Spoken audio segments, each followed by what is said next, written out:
चलिए सभी लोगों को गुड इवनिंग। आप सभी लोग लाइव आ जाएं। जैसा कि आपको मैंने बताया था कि आज जो हम लोग चैप्टर करने वाले हैं ये है आपका पॉल्यूशन का।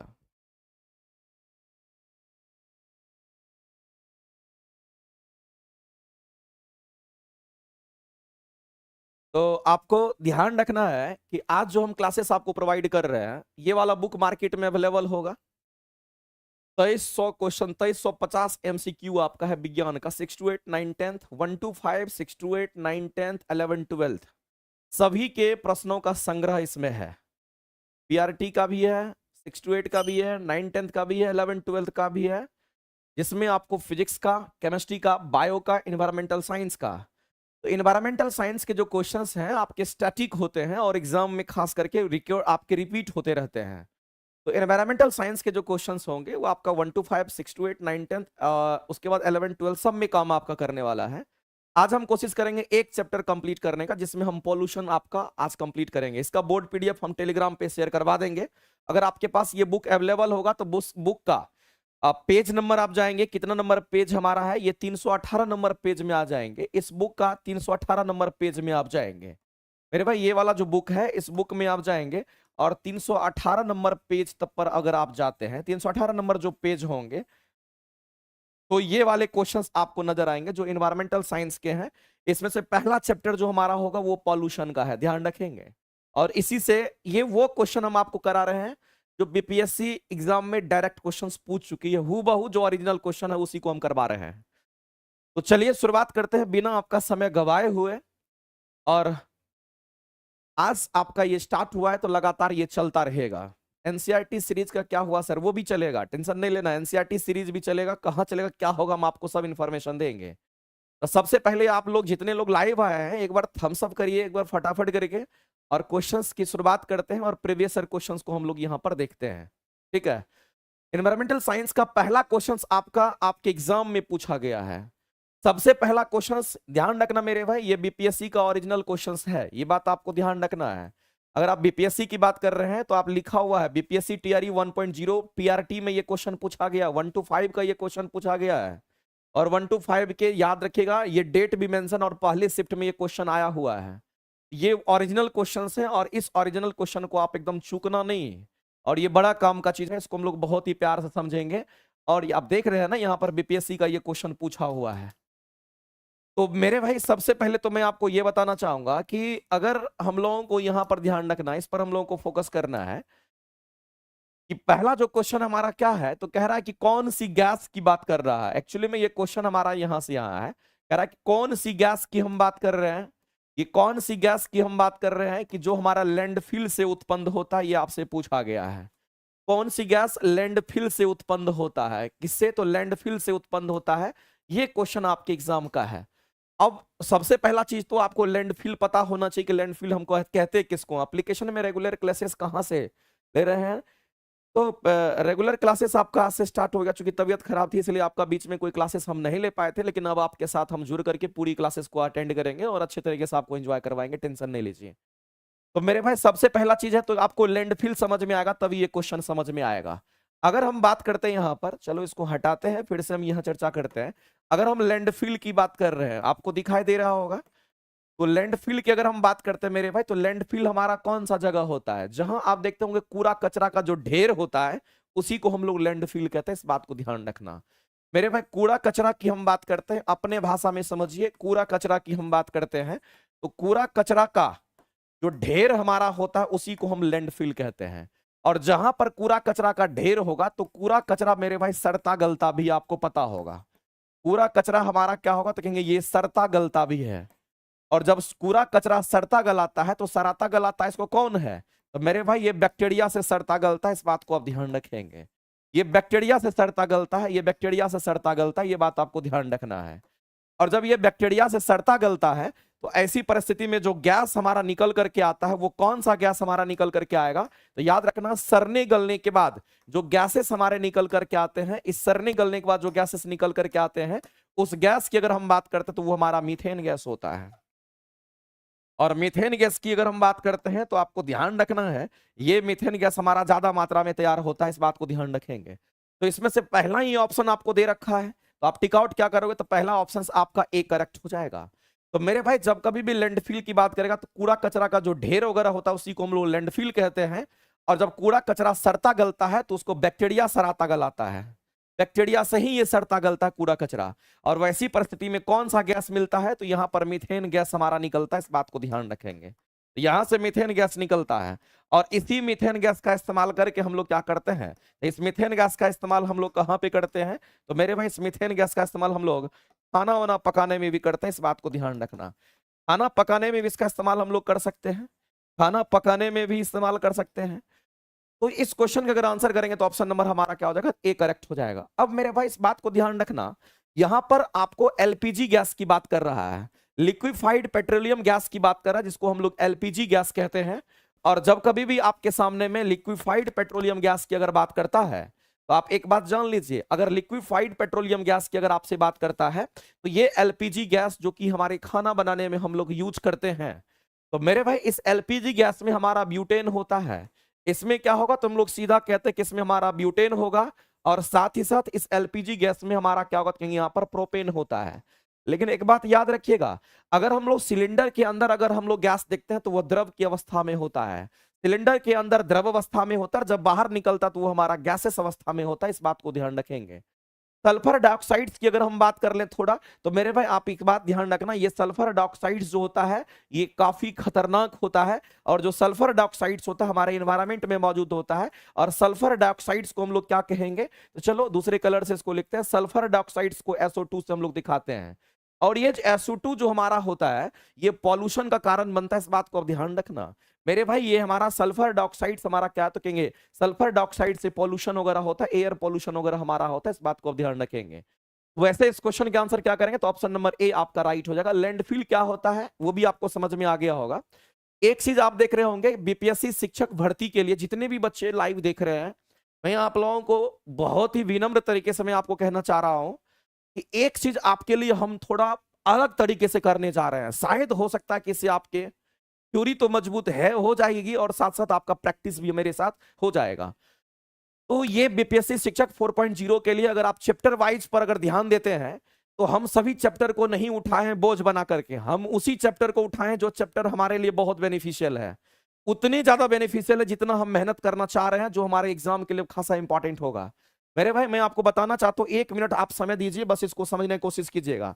अगर फिजिक्स में देखिएगा तो आपको लाइट चैप्टर काफी इंपॉर्टेंट है, पदार्थ के गुण इंपॉर्टेंट है, इलेक्ट्रोस्टैटिक्स एंड इलेक्ट्रोमैग्नेटिज्म इंपॉर्टेंट है, उसके बाद हीट एंड आपका थर्मोडायनेमिक्स की बात करते हैं उसमें गतिकी इंपॉर्टेंट है, मैग्नेटिज्म इंपॉर्टेंट है, उसके बाद साउंड इंपॉर्टेंट है, वेव इंपॉर्टेंट है और मॉडर्न फिजिक्स इंपॉर्टेंट है। ये वो चैप्टर है फिजिक्स के जो आपको आने चाहिए बीपीएससी टीआरई 4 अगर क्लियर कर रहा है। अगर आपका पीआरटी है, अगर आप 6 to 8 है, 9 10th है, 11 12th है, तो ये वो चैप्टर है जहां से डायरेक्ट क्वेश्चन आपको आएगा और यहीं से आता है। हम लोग भी फोकस इसी चैप्टर पर मुख्य रूप से करते हैं। अगर केमिस्ट्री की बात करिएगा तो आपको ध्यान रखना कि परमाणु संरचना, एटॉमिक स्ट्रक्चर, रेडियो सक्रियता, रासायनिक बंधन, अम्ल, क्षार और लवण, ये सब आ गया। दूसरा ध्यान रखना कि ईंधन हो गया, जो ईंधन फ्यूल्स की हम बात करते हैं, गैसेस अवस्था और कोलाइड्स वगैरह की हम बात करेंगे। आवर्त सारणी जो पीरियड टेबल हमारा होता है, धातु व धातु और उसके यौगिक पूछे जाते हैं, कार्बनिक यौगिक और उसके अनुप्रयोग पूछे जाते हैं, और जीवन दैनिक जीवन में जो हमारे रासायनिक केमिकल्स यूज होते हैं वो भी हमारे पूछे जाते हैं। तो केमिस्ट्री में ये कुल मिलाकर के 5-6 चैप्टर आपके लिए खासा इंपॉर्टेंट है। सही वैसे ही आपका फिजिक्स में लगभग 7 चैप्टर खासा इंपॉर्टेंट है। उसके बाद बायोलॉजी में अगर देखिएगा तो बायोलॉजी में भी पादप जगत आपका हो गया, मानव तंत्र हो गया, अनुवांशिकी हो गया, मानव स्वास्थ्य एवं रोग हो गया और उत्परिवर्तन।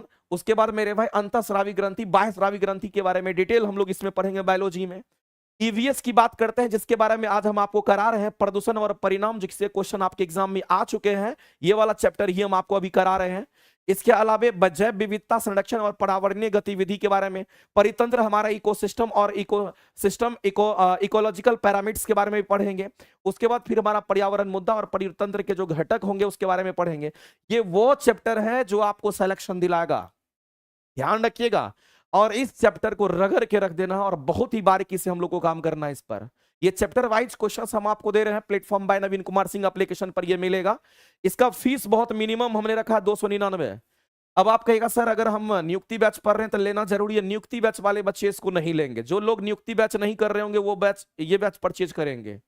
और चैप्टर वाइज अगर आप मान लेते मेरे से थ्योरी पढ़ रहे होंगे तो आपको प्रैक्टिस करने के लिए मेरे से बहुत अच्छा मौका, चैप्टर वाइज का मौका मिल रहा है।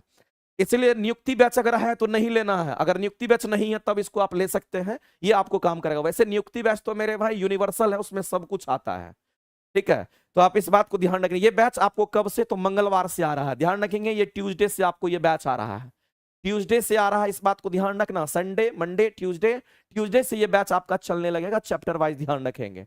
प्लेटफॉर्म बाय नवीन कुमार सिंह एप्लीकेशन पर आपको ये मिलेगा, ध्यान रखना इस बात का। आगे चलते हैं, हम लोग क्वेश्चन देखते हैं।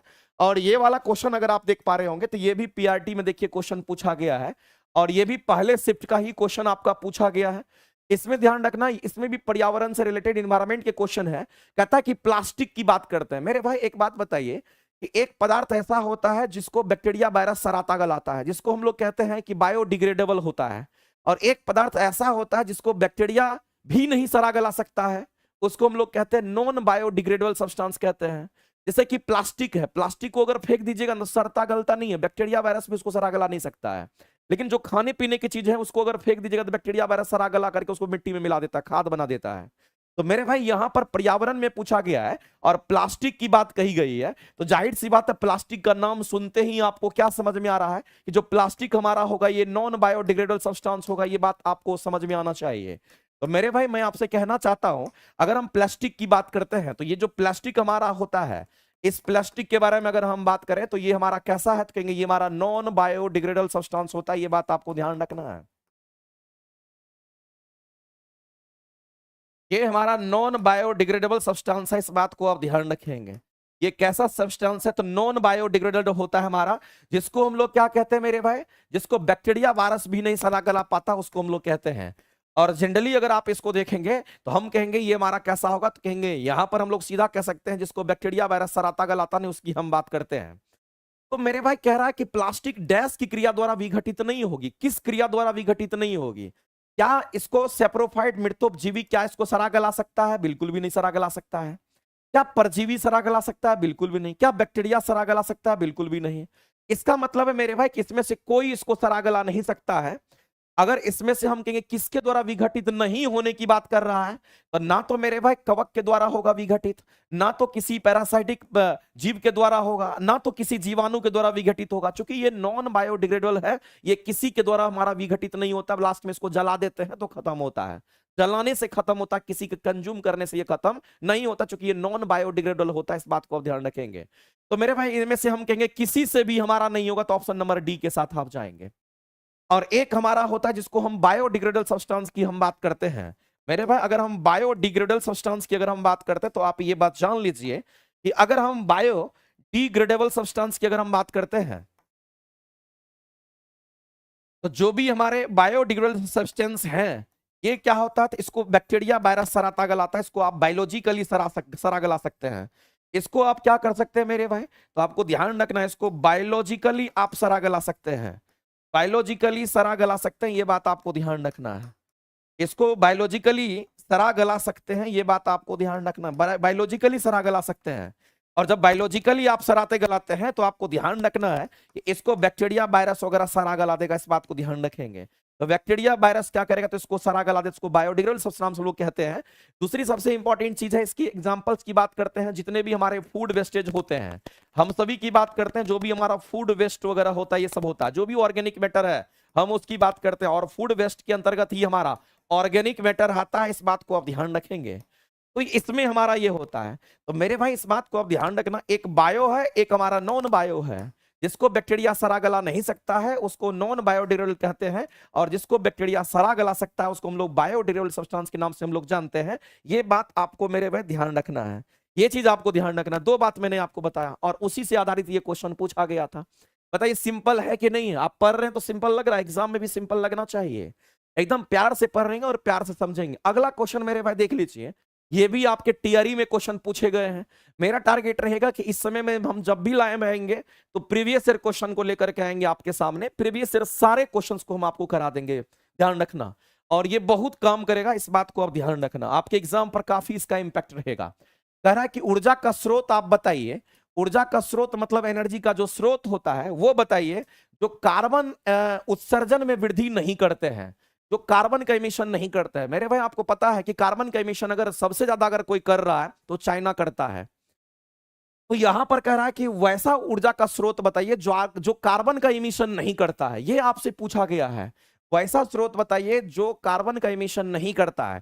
कार्बन का इमिशन कौन करता है? तो हमारा जो कोयला वाला पावर प्लांट होता है वो करता है, जिसको नेशनल थर्मल पावर प्लांट कहते हैं। जिसको हम लोग क्या कहेंगे? तो नेशनल थर्मल पावर प्लांट कहते हैं, जहां से कोयला को जला करके हम लोग क्या करते हैं? पानी को वाष्प बनाते हैं, फिर जाकर के बिजली तैयार करते हैं, जिसको हम लोग थर्मल पावर प्लांट के नाम से जानते हैं। वहां पर कोयला जलता है तो कार्बन का इमिशन होता है। तो मेरे भाई आपसे बोला गया ऊर्जा का स्रोत, वह ऊर्जा का स्रोत बताइए जो कार्बन का इमिशन में वृद्धि नहीं करता, वो आपको बताना है। और ये भी आपके एग्जाम में पूछा गया क्वेश्चन है, आप देख लीजिए। ये भी बीपीएससी के क्वेश्चंस पूछे गए हैं और हम आपको बता देना चाहते हैं, चाहे 1 to 5 हो, 6 to 8 हो, 9 10 हो, 11 12 हो, सबके क्वेश्चंस आपके इसमें कराए जाएंगे और आप आसानी से कर सकते हैं। मेरे भाई कार्बन इमिशंस की वृद्धि नहीं करता, कौन नहीं करेगा? तो हम कहेंगे यहां पर विंड पावर प्लांट की बात करते हैं, जिसको पवन चक्की कहते हैं। हवा की जो गति होती है, हवा का तेज गति जो होता है, ये मान लेते हैं कि पवन चक्की की हम बात कर रहे हैं और इस पवन चक्की में हमारा ऐसा ऐसा ब्लेड लगा हुआ रहता है।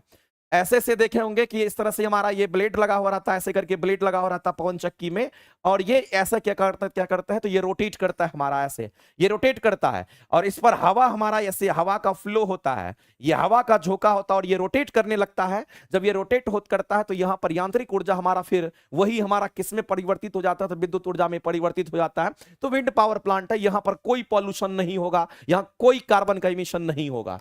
तो अगर हम विंड पावर प्लांट की अगर हम बात करते हैं तो आप एक बात जान लीजिए, ये जो हमारा विंड पावर प्लांट हमारा होता है, इससे कोई नो कार्बन इमिशन, इस बात को ध्यान रखना।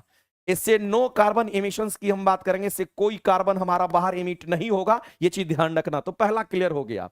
दूसरा, न्यूक्लियर एनर्जी की हम बात करेंगे तो न्यूक्लियर एनर्जी जो हमारा होता है, उस न्यूक्लियर एनर्जी में भी हम कहते हैं कि हम वहां पर जो फ्यूल यूज करते हैं न्यूक्लियर पावर प्लांट के अंतर्गत, वो हमारा यूरेनियम होता है। और यूरेनियम में मेरे भाई ध्यान रखना कि उसमें कार्बन का इमिशन हमारा नहीं होता है, इस बात को भी ध्यान रखेंगे।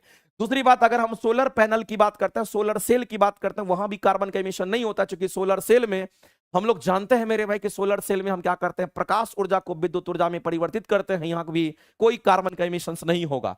ना तो यहां कार्बन का इमिशंस में वृद्धि होगा, ना तो यहां होगा, ना तो यहां होगा। ये सब कार्बन का इमिशन करता ही नहीं है। जब करता ही नहीं है तो मेरे भाई जाहिर सी बात है कार्बन हमारा बाहर निकलेगा ही नहीं, और जब कार्बन बाहर नहीं निकलेगा तो एयर पोल्यूटेंट नहीं होंगे। तो इसमें से हम कहेंगे मेरे भाई कि कौन नहीं करता है, तो उपयुक्त में से एक से अधिक कहेंगे, ऑप्शन नंबर डी आपका करेक्ट हो जाएगा। और आंसर आप यहां पर आसानी से कहेंगे सर डी ऑप्शन आपका करेक्ट हो जाएगा, डी ऑप्शन आपका करेक्ट हो जाएगा। तो ये सब मेरे भाई क्या करता? कार्बन एमिशन नहीं करता है। अगर कार्बन एमिशन करता है तो कौन करता है? तो मैं आपको बताना चाहता हूं मेरे भाई कि जब कभी भी कार्बन एमिशंस की अगर बात करता है कि कौन सा ऐसा पावर प्लांट है कि कार्बन एमिशन करता है, तो आप मेरे भाई सबसे पहले आप किसका नाम लोगे? कार्बन एमिशन करने वाला पावर प्लांट कौन होगा? तो इसको करने वाला, कार्बन करने वाला पावर प्लांट हमारा कौन है? तो इसको कार्बन को एमिशंस करने वाला जो पावर प्लांट हमारा होता है, उसको हम लोग कहते हैं नेशनल थर्मल पावर प्लांट के नाम से हम लोग जानते हैं। इस बात को आप ध्यान रखेंगे, ये नेशनल थर्मल पावर प्लांट की हम बात करते हैं, ये बात आपको ध्यान रखना है। अगर हम नेशनल थर्मल पावर प्लांट की अगर हम बात करते हैं तो नेशनल थर्मल पावर प्लांट में हम कहते हैं मेरे भाई कोल हमारा एज ए फ्यूल के रूप में कोयला यूज होता है, और वहां पर कार्बन का एमिशन एकदम संभव है, क्योंकि कोयला में कार्बन होता है। इस बात को ध्यान रखना। दूसरी बात मेरे भाई ये मैं कहना चाहता हूं कि आपको लगता होगा कि सर इससे तो हमारा नुकसान है, इससे नुकसान है, चूंकि कार्बन का एमिशन करेगा हमारा हमारा वातावरण पोल्यूटेड होगा, एयर पोल्यूटेंट होगा, तो हम क्यों इसको यूज करते हैं? ज्यादातर हम इसको यूज क्यों नहीं करते हैं? मामला यह है मेरे भाई कि जब हम नेशनल थर्मल पावर प्लांट की बात करते हैं, एनटीपीसी की बात करते हैं, ये सबसे अधिक अपने इंडिया में सबसे अधिक इलेक्ट्रिसिटी जनरेट करके देने वाला हमारा यही पावर प्लांट होता है। कम खर्च में सबसे ज्यादा एनर्जी डेवलप करके कौन देता है? तो नेशनल थर्मल पावर प्लांट देता है। इस बात को ध्यान रखना। ये सब एनर्जी बहुत कम डेवलप करता है, ये सब एनर्जी बहुत कम डेवलप करके हम लोगों को देता है, इसीलिए इनके जगह पर हम इसको ज्यादा जोड़ देते हैं। और अपने इंडिया में सबसे अधिक अगर हमें एनर्जी किसी से मिलता है, इलेक्ट्रिसिटी किसी से मिलता है, तो उसको हम लोग नेशनल थर्मल पावर प्लांट के नाम से हम लोग जानते हैं, जो कि अपने बिहार में भी है। कहां पे? तो बाढ़ में है, और भागलपुर में आपको नेशनल थर्मल पावर प्लांट दिख जाएगा, लेकिन वो हमारा कोयला से चलता है। ये बात आपको ध्यान रखना है। अगला क्वेश्चन मेरे भाई, ये भी बीपीएससी टीआरई में क्वेश्चंस पूछा गया है। 1 to 5, 6 to 8, 9, 10 सभी के क्वेश्चंस आपके सामने में बारी बारी से आएंगे। अगर आप 1 to 5 वाले बच्चे हैं तो भी करेंगे, 6 to 8 वाले बच्चे हैं तो भी करें, 9, 10th आपका है तो भी करें, 11, 12th है तो भी करिए। आपको हर जगह से बेनिफिट आपको होना है। अगला क्वेश्चन कहता है मेरे भाई, ये बात ध्यान रखना, कहता है कि मैथोमोग्लोबिनिया की अगर बात करते हैं तो मैथोमोग्लोबिनिया की अगर हम बात करते हैं, ये किससे दूषित पानी पीने से के कारण हमारा होता है।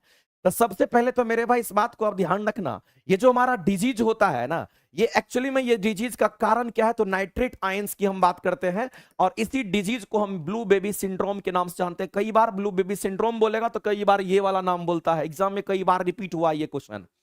तो मेरे भाई इस बात को आप ध्यान रखना कि जब कभी भी हम यहां पर बात करते हैं किसके बारे में, अगर हम बात करते हैं यहां पर मेथेमोग्लोबिनेमिया की अगर हम बात करते हैं, और यहां पर इसी चीज को अगर ब्लू बेबी सिंड्रोम अगर बोल दिया जाए, अगर इसी चीज को अगर ब्लू बेबी सिंड्रोम अगर बोल दिया जाए, तो मैं आपको बता देना चाहता हूं मेरे भाई, मैं आपको बता देना चाहता हूं कि ये दो जो चीज हमारा होता है ये किसके कारण होता है, ये अगर आपसे पूछता है तो याद रखना ये नाइट्रेट आयंस के कारण होता है। और नाइट्रेट आयन को NO3 2- के नाम से हम लोग जानते हैं, ये हमारा नाइट्रेट आयंस होता है, इस बात को ध्यान रखना। इसको हम लोग नाइट्रेट आयंस कहते हैं। इसी को अगर हम पढ़ेंगे तो क्या पढ़ेंगे, तो NO2- को हम लोग क्या पढ़ते थे, इसी को हम लोग नाइट्रेट आयंस के नाम से जानते हैं। ये चीज आपको ध्यान रखना है। तो कई बार क्वेश्चन जो है ये लाइन पूछता है और कई बार लाइन ये वाला पूछता है, तो दोनों एक ही चीज है, इस बात को ध्यान रखना। और किससे होता है, तो नाइट्रेट आयन से होता है। तो इस क्वेश्चन का अगर आंसर करने का मौका मिलेगा तो आप आंसर क्या करोगे, तो ऑप्शन नंबर सी के साथ जाओगे, क्योंकि ऑप्शन नंबर सी में नाइट्रेट आपको दे रखा है, सीधा आप आंसर करोगे। और भी डिजीज होने का कारण है, कैडमियम की हम बात करते हैं मेरे भाई। आपको ये चीज ध्यान रखना, जो कैडमियम हमारा होता है, इस कैडमियम की कमी से कौन सा डिजीज होता है, इताई इताई ओच ओच का नाम आपने सुना होगा, और बहुत ही फेमस हमारा है, इस बात को ध्यान रखना। इससे जो डिजीज हमारा होता है उस डिजीज का नाम है इताई इताई ओच ओच के नाम से हम लोग जानते हैं, बात को ध्यान रखना। अगर हम फॉस्फेट की बात करते हैं तो कैल्शियम फॉस्फेट हमारे शरीर में होता है, और कैल्शियम फॉस्फेट की मात्रा सबसे अधिक हमारी हड्डी में होता है, लगभग 85% होता है। तो अगर हमारे शरीर के अंदर कैल्शियम फॉस्फेट की अगर कमी होगी तो याद रखना मेरे भाई, ऑस्टियोमलेशिया ऑस्टियोपोरोसिस जैसा डिजीज होता है, आपकी हड्डियां कमजोर हो जाती है। तो कैल्शियम फॉस्फेट की हम बात कर रहे हैं, तो आपको मेरे भाई फॉस्फेट नहीं, कैल्शियम फॉस्फेट पर आपको ध्यान रखना है, जो मैं यहां पर मेंशन कर रहा हूं।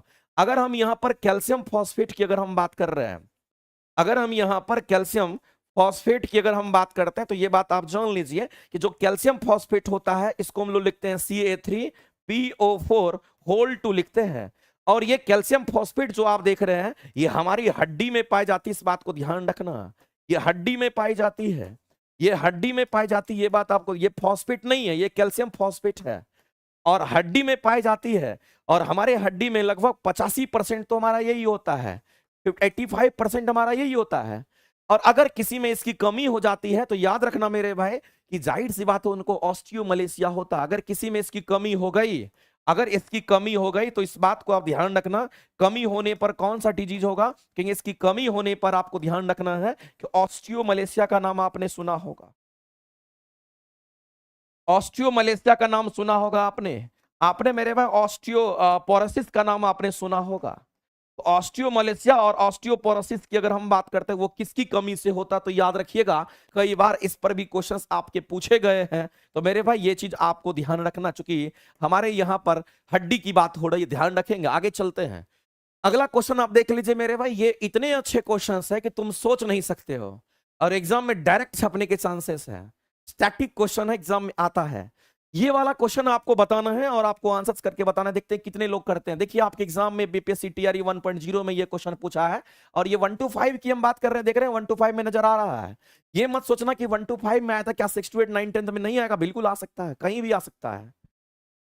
तो मेरे भाई मैं आपसे कहना चाहता हूं कि ये क्वेश्चन आपसे पूछा गया सेकेंडरी पॉल्यूटेंट्स हमारा क्या होता है। तो सबसे पहले अगर हम बात करते हैं पॉल्यूटेंट्स के बारे में, तो आपको एक बात जान लेना चाहिए मेरे भाई। अगर हम यहां पर पॉल्यूटेंट्स की अगर हम बात करते हैं, तो जो पॉल्यूटेंट्स हमारे होते हैं ये दो तरह के होते हैं। एक तो हमारा प्राइमरी होता है, हमेशा के लिए नोट करके लिख लेना, काम का चीज है, और हम काम के चीज के बारे में चर्चा करेंगे। प्राइमरी पॉल्यूटेंट्स होगा, दूसरा हमारा कैसा होगा, तो कहेंगे यहां पर हम सेकेंडरी पॉल्यूटेंट्स की हम बात करने वाले हैं। एक हमारा प्राइमरी पॉल्यूटेंट्स होगा, दूसरा हमारा सेकेंडरी पॉल्यूटेंट्स होगा, और इसको प्राथमिक प्रदूषक के नाम से हम लोग जानते हैं। हिंदी वाले बच्चे क्या कहेंगे, इसको तो प्राथमिक प्रदूषक कहेंगे, इसमें कहीं से कोई दिक्कत नहीं है। दूसरा हमारा क्या होगा, तो कहेंगे इसको द्वितीयक प्रदूषक के नाम से हम लोग जानेंगे। और जो बात मैं आपको बता रहा हूं, ये किसी भी सूरत में आपको पता होना चाहिए। तो अगर हम प्राइमरी पॉल्यूटेंट्स की बात करते हैं मेरे भाई, तो सिंपल प्राइमरी पॉल्यूटेंट्स के जो एग्जांपल्स होंगे उसमें आपको बोलना है कि कार्बन डाइऑक्साइड हमारा मौजूद होगा, इसी में कार्बन मोनोऑक्साइड मौजूद होगा, इसी में मेरे भाई सॉक्स होगा, सल्फर डाइऑक्साइड हमारा होगा, इसी में हमारा क्या होगा, तो हम नॉक्स की बात करेंगे, नाइट्रोजन डाइऑक्साइड हमारा होगा। तो ये सब हमारे क्या है, तो प्राइमरी पॉल्यूटेंट्स के एग्जांपल्स हैं, जो कि आपको एकदम याद रखना ही रखना है किसी भी सूरत में। मेरे भाई प्राइमरी पॉल्यूटेंट्स में कौन कौन आता है, कार्बन डाइऑक्साइड आता है, कार्बन मोनोऑक्साइड आता है, सॉक्स यानी सल्फर डाइऑक्साइड्स हो गया, और नाइट्रोजन डाइऑक्साइड्स की हम बात करते हैं, ये सब प्राइमरी पॉल्यूटेंट्स होता है। लेकिन इसी तरीके से अगर आपसे सेकेंडरी पॉल्यूटेंट्स की अगर बात करता है, तो ये कौन सा होगा, तो इसके भी एग्जांपल्स आपको याद रखना है। इसके एग्जांपल्स जो होंगे वो क्या होंगे, मैं बताना चाहता हूं। तो मेरे भाई इसमें सबसे पहले तो आप याद रखिएगा, हम ओजोन की बात करते हैं, O3 से दिखाते हैं।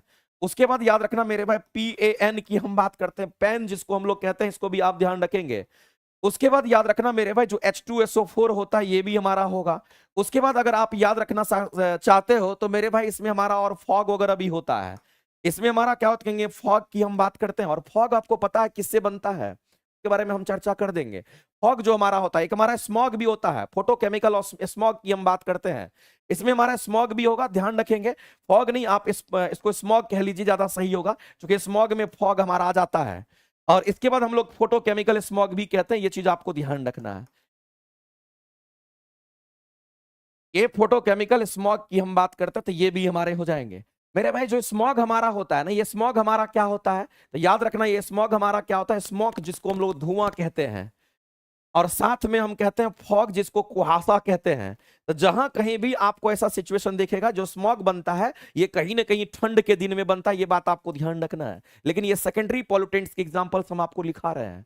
तो मेरे भाई प्राइमरी पॉल्यूटेंट्स और सेकेंडरी पॉल्यूटेंट्स के जितने भी एग्जांपल आपके एग्जाम में पूछे जाते हैं, वो मैंने आपको सारा मार्क कर दिया। इसके एग्जाम्पल्स तो आपको घोंट जाना है, कम से कम इसको पूरी तरीके से घोंट जाना, जो कि आपके एग्जाम में आने की संभावना बहुत ज्यादा है। तो मेरे भाई ये छोटे छोटे चीज हैं, लेकिन आपको ध्यान रखना है। स्मॉग कहने का मतलब है कि जहां पर फॉग होगा, फॉग कब होता है, ठंड के दिन में होता है। और अगर स्मॉग की बात करते हैं, अगर कहीं पर इंडस्ट्रियल एरिया है, गर्मी वहां ज्यादा होगा ठंडी के दिन में भी, चाहे जाहिर सी बात इंडस्ट्री होगा तो वहां गर्मी होगा, तो वहां पर स्मॉग धुआं निकलेगा। और अगर उसके आसपास में फॉग बन गया, दोनों अगर मैच करेगा, तो वैसी परिस्थिति में स्मॉग का फॉर्मेशन होता है। इसलिए स्मॉग बराबर स्मॉग प्लस फॉग, ये दोनों के मिलने से स्मॉग बनता है, जो कि हमारे एनवायरमेंट को पॉल्यूटेट कर देता है, इस बात को ध्यान रखेंगे। लेकिन ये सेकेंडरी पॉल्यूटेंट होगा, द्वितीय प्रदूषक हमारा होगा। आपसे पूछा गया कौन सा सेकेंडरी पॉल्यूटेंट्स है, तो मेरे पास सेकेंडरी पॉल्यूटेंट्स की अगर बात करेंगे, अगर रटा हुआ रहेगा तो एक बार में तुम आंसर करोगे। तो मेरे भाई ओजोन की बात अभी कर रहे थे, सेकेंडरी पॉल्यूटेंट्स बिल्कुल है। अगर हम बात करेंगे सॉक्स की बात करेंगे, तो सल्फर डाइऑक्साइड्स मेरे भाई यहां है, और ये प्राइमरी पॉल्यूटेंट्स है। ये आपका सेकेंडरी पॉल्यूटेंट्स की हम बात कर रहे हैं, ये हमारा कैसा है, तो कहेंगे यहां पर सेकेंडरी पॉल्यूटेंट्स हमारा है। इसकी हम बात करेंगे तो ये हमारा प्राइमरी पॉल्यूटेंट्स है, इस बात को आप ध्यान रखेंगे। ये हमारा प्राइमरी पॉल्यूटेंट्स है, इस बात को आप ध्यान रखेंगे।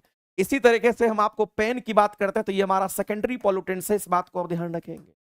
तो मेरे भाई मैं आपको यहां पर मैं आपको दिखा रहा हूं कि कौन सेकेंडरी है कौन प्राइमरी है। तो आप यहां देखिए ना, आपसे सेकेंडरी प्रदूषक के बारे में बोला गया है, तो मेरे भाई आपको ऑप्शन, ये वाला ऑप्शन आपका सही है, और ये तो आपका प्राइमरी हो गया, ये वाला ऑप्शन आपका सही है। इसका मतलब दो दो ऑप्शन आपके सही हैं, तो आप आंसर क्या करोगे, तो आप आंसर कहोगे कि सर इसमें से अगर आंसर चूज करना होगा तो ऑप्शन नंबर डी के साथ जाएंगे, क्योंकि एक से अधिक हमारा करेक्ट होगा, और इस क्वेश्चन के आंसर हम लोग ऑप्शन डी को टिक आउट करेंगे। पता रहेगा तभी तो करोगे, ये नोट करके दीवार में चिपका लेना, लिख लेना, एग्जाम यहीं से पूछता है question. Previous year question is very important, इस बात को दिमाग में बैठा लेना।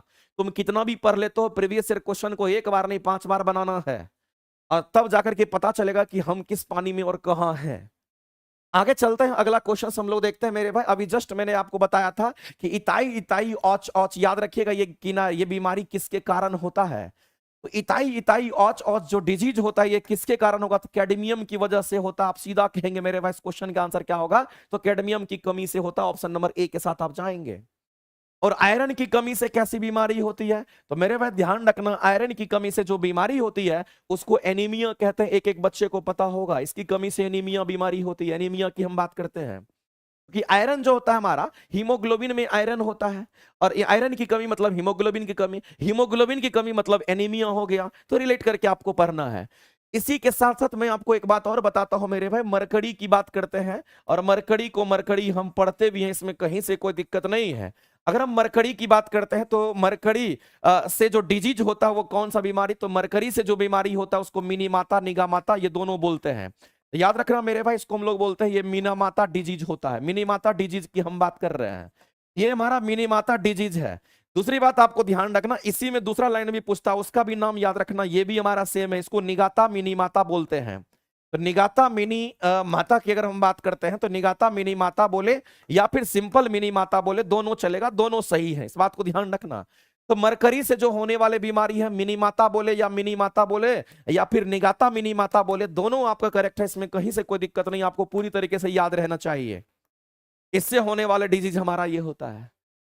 आगे चलते हैं मेरे भाई, एक और होता है जिसको हम लोग आर्सेनिक की बात करते हैं। आपने नाम सुना होगा आर्सेनिक का, नहीं सुने तो आप जान लीजिए।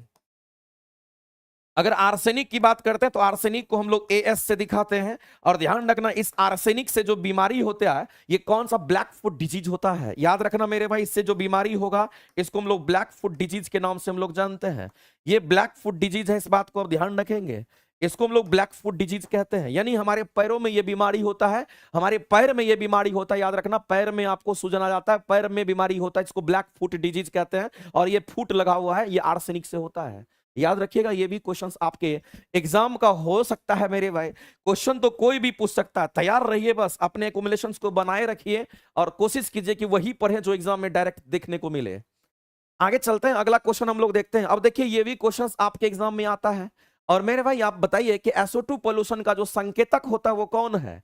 SO2 पोल्यूशन का जो संकेतक होता है वो हमारा लाइकेन होता है, इस बात को आप ध्यान रखेंगे। तो मेरे भाई मैं आपसे कहना चाहता हूं, जो SO2 पोल्यूशन की हम बात करते हैं, सल्फर डाइऑक्साइड जो हमारा प्राइमरी पॉल्यूटेंट्स होता है, हम इसकी बात कर रहे हैं।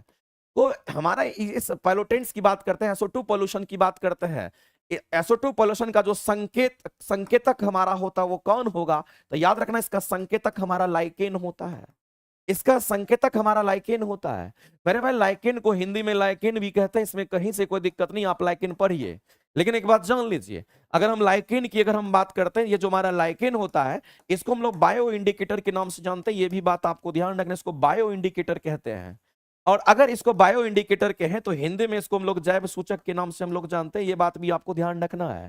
तो जो लाइकेन हमारा होता है, ये लाइकेन हमारा जैव सूचक होता है, बायो इंडिकेटर होता है। याद रखना, पॉल्यूशन जहां पर ज्यादा होगा, अगर हम यहां पर पॉल्यूशन की बात करते हैं, जहां ज्यादा होगा पॉल्यूशन, अगर ज्यादा होगा तो मेरे भाई इस लाइकेन का जो ग्रोथ होता है वो रुक जाता है, इसका ग्रोथ कम हो जाता है। और मेनली ये हमारा SO2 पोल्यूशन का संकेतक माना जाता है, इस बात को ध्यान रखेंगे। और जो SO2 पोल्यूशन हमारा, ये प्राइमरी पोल्यूटेंट्स की हम बात करते हैं, इस बात को ध्यान रखना, ये हमारा SO2 पोल्यूशन हमारा प्राथमिक प्रदूषक में आता है, इस बात को भी आप ध्यान रखेंगे। तो ये हमारा प्राथमिक प्रदूषक होगा, ये भी बात आपको ध्यान रखना है। तो मेरे भाई लाइकेन की अगर हम बात करते हैं तो ये जो लाइकेन हमारा होता है, इस बात को भी ध्यान रखना कि ये शैवाल की हम बात करते हैं और कवक की हम बात करते हैं। शैवाल और कवक, शैवाल और कवक की बात करते हैं तो दोनों के बीच की कड़ी होती है। और शैवाल और कवक में कैसा रिलेशन देता है, तो शैवाल और कवक के बीच, शैवाल और कवक के बीच सहजीवी संबंध को बताता है, इस बात को ध्यान रखेंगे। ये कैसे संबंध को, तो सहजीवी संबंध को बताता है, ये चीज आपको ध्यान रखना है। सहजीवी संबंध को ये बताता है, ये बात आपको ध्यान रखना है। तो मेरे भाई इस क्वेश्चन के अगर आंसर करने होंगे तो लाइकेन, अगर SO2 प्रदूषण का अगर सूचक अगर कोई आपसे पूछता है वो कौन होता है, तो आज के बाद दिमाग में बैठा लीजिएगा, SO2 पोल्यूशन का अगर कोई सूचक अगर कोई होगा तो याद रखना वो लाइकेन होता है। वो कौन होगा मेरे भाई, तो हम लाइकेन के साथ जाएंगे, और ये लाइकेन ऑप्शन नंबर A आपका राइट हो जाएगा। मेरे भाई अगर हम बात करते हैं मैंग्रोव्स की बात करते हैं, तो जो सेलाइन एरिया होता है वहां पर मैंग्रोव्स हमारा डेवलप करता है। ये किसकी बात करते हैं, तो ये हमारा जो सेलाइन वाटर होता है वहां पर मैंग्रोव्स देखने को मिलता है। सेलाइन वाटर में कहने का मतलब मेरे भाई जिसमें वो पानी जिसमें नमक की मात्रा होती है उसकी हम बात करते हैं, वहां पर मैंग्रोव्स देखने को मिलता है, इस बात को ध्यान रखना। जैसे कि आपको आप कह सकते हैं मेरे बंगाल वगैरह में हमारा ये मैंग्रोव्स का एरिया देखने को मिलता है, सेलाइन वाटर जहां पे होता है। अब एक और चीज हमारा यहाँ पर ऑर्किड की बात करते हैं। मेरे भाई ऑर्किड एक प्लांट होता है, याद रखिएगा, जिसको हम लोग ऑर्चिड कहते हैं। सजावटी पौधे होते हैं, ये ऑर्चिड्स है। मेरे भाई ये जो ऑर्चिड्स हैं ये आपके सजावटी पौधे होते हैं, ये बात आपको ध्यान रखना है। ये सजावटी फूल हैं, इस बात को ध्यान, पौधे की बात कर लीजिए, ये सजावटी पौधे होते हैं, इस बात को ध्यान रखेंगे। अब अगर ऑर्किड्स की बात करते हैं तो आपको ध्यान रखना ये इपीफाइट्स होता है, इसको हम लोग इपीफाइट्स कहते हैं। और कई बार एग्जाम में आया है, एक बार नहीं, ये इपीफाइट्स होता है। और इपीफाइट्स हम उसको कहते हैं जो दूसरे पौधे पर ग्रोथ जिसका होता है, जो दूसरे पौधे के ऊपर ग्रोथ करता है, उसको बोलते हैं इपीफाइट्स। जो दूसरे पौधे पर ग्रोथ करता है, इस बात को ध्यान रखना। जो दूसरे पौधे पर ग्रो करता है, जो दूसरे पौधे पर ग्रो करता है, उसको हम लोग इपीफाइट्स कहते हैं। ये चीज आपको ध्यान रखना है। तो मेरे भाई उसी में हमारा ऑर्किड्स आता है, इस बात को आप ध्यान रखना। ये क्वेश्चंस कई बार पूछे गए एग्जाम में, इसको आप जरूर याद रखिएगा। आपके एग्जाम में डायरेक्ट तो देखने को मिलता है, ये भी लाइन आपको ध्यान रखना है। तो आप एक नहीं, आप बहुत सारे क्वेश्चंस को, एक्युमुलेशंस आप अपने को बढ़ा रहे हैं, और ये सब वो क्वेश्चन है जो आपके एग्जाम में देखने को मिलेगा। आगे चलते हैं, अगला क्वेश्चन आप देख लीजिए मेरे भाई। नेक्स्ट क्वेश्चन आपका अगला है, ये भी क्वेश्चन आप बता दीजिए। हम तो चाहेंगे कि आप बता दीजिए, और आप अगर बता भी दीजिएगा तो हम एक और क्वेश्चन दाग देंगे जो कि एग्जाम में डायरेक्ट बीपीएससी पूछती है। देखते हैं कितने लोग आंसर करते हैं, बताइए जल्दी से। और आप देख लीजिए, ये 9th 10th में पूछा गया है। वैसे बच्चे जिसको लगता होगा कि ये तो पीआरटी का सर क्वेश्चन करा रहे, बाबू तुम पीआरटी का नहीं, तुम 9th 10th 11th 12th तक के तुमको क्वेश्चन कराएंगे, सभी क्वेश्चन को कराएंगे। तो अगर बीपीएससी टीआरई 1.0 पार्ट 2 अगर हम 9th 10th की बात करते हैं तो वहां के ये क्वेश्चन पूछे गए हैं। आप देख लो, मिला लो, पता चल जाएगा। 9th 10th का ये क्वेश्चन आपका पूछा गया है। और सबसे बड़ी चीज है मेरे भाई, ये बोला गया है कि अपशिष्ट जल और सीवेज के सेकेंडरी उपचार के उद्देश्य में से कौन सा एक हमारा इसमें से हो सकता है, ये आपको बताना है। तो मेरे भाई इसके एक क्वेश्चन तो आपके इसी में है, एक क्वेश्चन अलग से हम कराएंगे जो कि आपके एग्जाम में आने की संभावना 110% है। देखना, तुम्हारे एग्जाम में छपने की संभावना होगी। लेकिन तुमको ये बताना है कि अगर हम अपशिष्ट जल की बात करते हैं, जिसमें हमारे वेस्टेज वगैरह होते हैं, जिसमें बैक्टीरिया वगैरह हमारा होता है, और सीवेज की बात करते हैं, और उसका सेकेंडरी उपचार की हम बात करते हैं, सेकेंडरी उपचार की हम बात करते हैं, इसका प्राथमिक उपचार नहीं, इसका सेकेंडरी उपचार की हम बात करते हैं कि उद्देश्य में से कौन सा हमारा यूज होता है। तो मेरे भाई सेकेंडरी उपचार जो होगा, इसके लिए कौन सा यूज करेंगे? तो अगर कोई सीवेज का पानी होता है, उसमें कचरा बैक्टीरिया वगैरह मौजूद होता है, उसी को हम लोग कहते हैं। जिसमें बैक्टीरिया माइक्रो ऑर्गेनिज्म वगैरह मौजूद होते हैं, उसको हम लोग सीवेज या अपशिष्ट जल के नाम से हम लोग जानते हैं। जिसमें हम बैक्टीरिया की बात करते हैं, जिसमें बैक्टीरिया ज्यादा मात्रा में मौजूद होता है, ज्यादा मात्रा में मौजूद होता है, इस बात को ध्यान रखना। मात्रा में मौजूद होता है, जिसमें बैक्टीरिया ज्यादा मात्रा में मौजूद होता है, हम उसको क्या कहते हैं? तो उसको हम यहां पर सीवेज या अपशिष्ट जल के नाम से हम लोग जानते हैं। इसमें कहीं से कोई दिक्कत नहीं होना चाहिए। अब इसको हम लोग क्या करना है? तो उपचार करना है। तो इसका सेकेंडरी उपचार आपसे पूछा, प्राथमिक नहीं पूछा, आपसे द्वितीय उपचार पूछा गया। तो द्वितीय उपचार में हम लोग क्या करेंगे? तो द्वितीय उपचार में मेरे भाई हम लोग बीओडी को कम करते हैं, इस बात को ध्यान रखना। इसके अंदर हम किसको कम करते हैं? तो आपको ध्यान रखना है कि मेरे भाई बीओडी की हम बात करते हैं, इसको बायोलॉजिकल ऑक्सीजन डिमांड कहते हैं। यहां पर ये क्वेश्चन आपके एग्जाम में आने की संभावना बहुत ज्यादा है। तो आपको ध्यान रखना, बीओडी को कम करके हम लोग क्या करते हैं? तो यहां पर हम लोग कहते हैं कि उपचार करते हैं। तो किसको कम करने की बात कर रहे हैं? तो बीओडी को कम करने की बात करते हैं। और एक बात मेरे भाई नोट करके मैं आपको लिख देता हूं, बड़ा काम का चीज है, इस बात को जरूर दिमाग में बैठिएगा। अगर बीओडी किसी भी पानी में, अगर बायोलॉजिकल ऑक्सीजन डिमांड की बात करते हैं, बीओडी अगर किसी पानी का ज्यादा होता है, याद रखना मेरे भाई, उसमें जो अपशिष्ट पदार्थ होंगे, जो बैक्टीरिया वगैरह होगा, हमारा ज्यादा होता है। अगर बीओडी ज्यादा, तो आप समझ लेना मेरे भाई कि वो हमारे पॉल्यूटेड वाटर्स होते हैं। यानी आप ये कह सकते हो वाटर का पॉल्यूशन ज्यादा बढ़ जाता है। बीओडी अगर ज्यादा है तो आप ध्यान रखना, पानी में बैक्टीरिया की मात्रा भी क्या होती है? तो आप सीधा कहेंगे कि पानी में जो बैक्टीरिया होते हैं वो सब ज्यादा होंगे। पानी में बैक्टीरिया वगैरह की जो मात्रा होगी, बैक्टीरिया की जो मात्रा होगी वो क्या होगी? कि पानी में बैक्टीरिया की मात्रा ज्यादा होती है। इस बात को ध्यान रखना। एक तो मेरे भाई ये हो गया। दूसरा बात आपको ध्यान रखना है कि स्वच्छ जल की हम बात कर रहे हैं। अगर हम स्वच्छ जल की बात करते हैं तो स्वच्छ जल के लिए बीओडी का मान कितना होता है, जो कि आपके एग्जाम में पूछता है। इस बात को ध्यान रखना, स्वच्छ जल के लिए बीओडी का मान मेरे भाई 5 ppm से कम होता है। 5 ppm से कम होता है, इस बात को ध्यान रखेंगे मेरे भाई। ये 5 ppm से हमारा कम होता है। आपके एग्जाम में डायरेक्ट क्वेश्चन देखने को मिलता है। अगर जो पीने का जल होता है, इस बात को ध्यान रखना, जो पीने योग्य पानी की हम बात करते हैं, और जो पीने योग्य पानी हमारा होता है, जो डायरेक्ट हम लोग पीते हैं, उसका अगर बीओडी का लेवल अगर आपसे पूछता है तो बहुत कम होता है। उसमें बैक्टीरिया ना के बराबर होगा, और बैक्टीरिया उसका बीओडी 0 होता है। तो मेरे भाई ये दोनों क्वेश्चन आपके बीपीएससी एग्जाम आपसे पूछ सकती है, आप तैयार रहिए आंसर करने के लिए। ये आपके एग्जाम का आस्किंग क्वेश्चन हो सकता है, आपके एग्जाम में आने की संभावना बहुत ज्यादा है, इस बात को आप नोट करके लिख लेना, आपके एग्जाम में आने की संभावना है। खास करके ये लाइन पूछता नहीं तो ये लाइन आपसे पूछेगा कि स्वच्छ जल के लिए बीओडी 5 ppm से कम होना चाहिए, और अगर हम पीने योग्य पानी की बात करते हैं डायरेक्ट, तो याद रखना उसके बीओडी 0 के बराबर तक हो जानी चाहिए। तो सेकेंडरी उपचार के केस में अगर आपसे कोई पूछता है तो आप सीधा कहोगे सर सेकेंडरी उपचार में हम लोग क्या करेंगे, तो हम लोग सीधा कहेंगे सर बीओडी को कम करके हम लोग करेंगे और पानी हमारा शुद्ध हो जाएगा और फिर उसको हम लोग पीने लायक बना सकते हैं। लेकिन पीने लायक बनाने के लिए बीओडी को 0 तक ले जाना पड़ेगा, और बीओडी का मतलब होता है बायोलॉजिकल ऑक्सीजन डिमांड की हम बात करते हैं, उसमें ऑक्सीजन को चेक करते हैं, ऑक्सीजन की मात्रा को चेक करते हैं, ध्यान रखेंगे पानी के अंदर, और हम लोग उसमें बैक्टीरिया वगैरह को देखते हैं, इस बात को ध्यान रखना, ये टेस्ट हमारा होता है। और याद रखिए ये क्वेश्चन आपके एग्जाम में डायरेक्ट छपने वाला क्वेश्चन है। चलिए आगे चलते हैं। अगला क्वेश्चन कहता है किस संघ के प्राणी विशेष रूप से समुद्री होते हैं। मैंने आपको कितनी बार बोला है, आप लगातार तैयारी कर रहे हैं तो आपको क्या लगता है कि जो हम पढ़ा रहे हैं वो एग्जाम में नहीं आएगा? आपको क्या लगता है कि जो हम पढ़ा रहे हैं वो एग्जाम में नहीं आएगा? वह आएगा। अगर आपको थोड़ा भी भ्रम होगा कि वो नहीं आएगा तो आप फिर ये देश छोड़ के दूसरे देश चले जाइए। और आपको ये बात समझ में आ जाना चाहिए कि जो हम पढ़ रहे हैं वह एग्जाम में आएगा, तो मन आपका दुगुना लगेगा पढ़ने में। कभी ये मत सोचना कि ये हम पढ़ रहे हैं आएगा कि नहीं आएगा। अगर तुमको ऐसा लग गया कि आएगा कि नहीं आएगा तो फिर तो होगा कि नहीं होगा, वो कंफ्यूजन वाला सवाल होगा। तुम ये सोचो कि जो हम पढ़ रहे हैं वह आएगा, और देखो तुम्हारी तैयारी कैसे अच्छी नहीं होती है। इंटरेस्ट को जगाएगा, भूख को जगाएगा, और तुम्हारी पढ़ने का जो मतलब है उसको पूरा 4 गुना इंटरेस्ट को बढ़ा देगा। पढ़ाई इतना आसान चीज नहीं होता है, लेकिन अगर इंटरेस्ट आ गया तो इससे आसान कोई भी चीज नहीं है और इससे बढ़िया कोई चीज नहीं होता है। आगे बोला गया किस संघ के प्राणी हमारा विशेष रूप से समुद्री होते हैं। तो किस संघ के प्राणी हमारे विशेष रूप से समुद्री होते हैं, ये आपसे पूछा गया है। तो मेरे भाई आप लोग सभी लोग जानते हो गए, इकाइनोडर्मेटा के बारे में हमने कई बार बोला है आपके सामने। और जो इकाइनोडर्मेटा हमारा होता है हम इसकी बात कर रहे हैं। ये जो इकाइनोडर्मेटा संघ के जो जीव होते हैं, इकाइनोडर्मेटा संघ के जो जीव होते हैं हम इसकी बात कर रहे हैं। तो मेरे भाई इकाइनोडर्मेटा संघ के जो जीव होते हैं ये समुद्री होते हैं, इस बात को आप ध्यान रखेंगे। ये कैसे होते हैं, तो ये हमारा समुद्री होते हैं। इकाइनोडर्मेटा संघ के जो जीव होते हैं वो कैसे होते हैं, तो उसको हम लोग समुद्री कहते हैं, ये हमारा समुद्री होते हैं। ये लाइन आपको किसी भी सूरत में आपको ध्यान में रखना चाहिए। इकाइनोडर्मेटा संघ के जो जीव होते हैं वो समुद्री होते हैं। अब आप कहेगा सर इकाइनोडर्मेटा संघ के जो जीव होते हैं उसके एग्जांपल्स तो पता होना चाहिए। मेरे भाई आपने नाम सुना होगा सी अर्चिन्स के बारे में, याद रखिएगा, नहीं पता है तो जान लीजिए।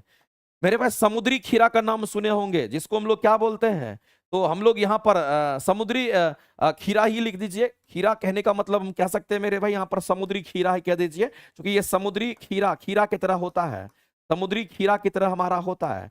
सबसे इंपॉर्टेंट बात तो यह है कि इकाइनोडर्मेटा संघ के जो जीव होते हैं इसकी जो त्वचा होती है वो कैसी होती है, तो त्वचा कांटेदार होती है, ये बात आपको ध्यान रखना है। इसकी त्वचा कांटेदार होती है, इस बात को ध्यान रखना, इसकी त्वचा कांटेदार होती है। और ये इसके इकाइनोडर्मेटा संघ के सभी जीव ही समुद्री होते हैं। सभी जीव कैसे होंगे, तो इसके सभी जीव की हम बात कर रहे हैं, इसके सभी जीव समुद्री होते हैं। तो मेरे भाई सीधा सा एग्जांपल से आप सीधा आंसर करोगे, ऑप्शन नंबर हमारा सी करेक्ट हो जाएगा। ध्यान रखना इस तरीके से क्वेश्चन आपके सामने आता है। सी एनिमोन्स वगैरह भी हमारा इसमें, सी अर्चिन समुद्री खीरा हमारा हो गया, ये सब हमारा इसमें शामिल है, ध्यान रखेंगे।